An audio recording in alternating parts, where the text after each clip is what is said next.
having reached the frame on each occasion for David Amara and Danny Tudhope.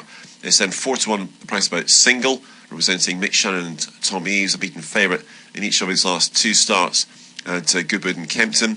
9-2 for Clay Regazzoni, the first time who a little bit more exposed than some of these, having had 6 previous starts and has an official rating of 76, but that's a fair old standard, and was a good second at Thirsk over this trip early last month, and although disappointing to Ayres Western meeting, could well bounce back to form in the first.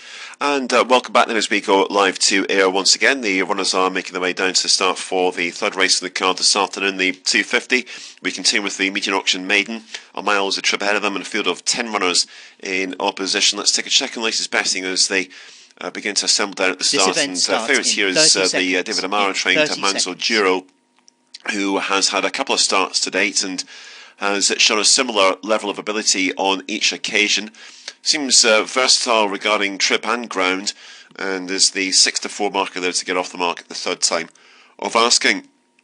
Clay Ragazzoni is a little bit more exposed than some of these, having had 6 previous attempts to get off the mark. Went closest at Thirsk on his penultimate start when just finding the 1-2 good, beating the neck by an International Lion. That was in a nursery off a rating of 73.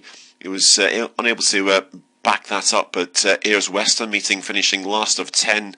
Disappointing run on that particular occasion. The hood goes on for the first time. Fortune of Keith Dalglish, who's got his team in good order at present. Callum Rodriguez has been running well since his return to the saddle, and the combination are now quoted at 4-1.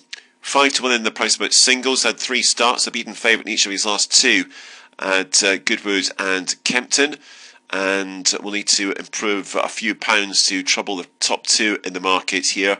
Lesser Loose has had just the 1 previous start, finishing a very promising 3rd of 8, beaten just over 5 lengths behind a couple of useful rivals at York early last month, and that was quite a pleasing introduction. She's currently quoted at 7-1. This Joseph Mukadram is open to plenty of improvement. It's then 8-1 for Batala, representing Mark Johnson, a newcomer, son of Henry the Navigator, out of a Singspiel mare, and it's then 16-1 and bigger the rest as the runners continue to fall forward into the starting stalls. We're just about all set in actual fact.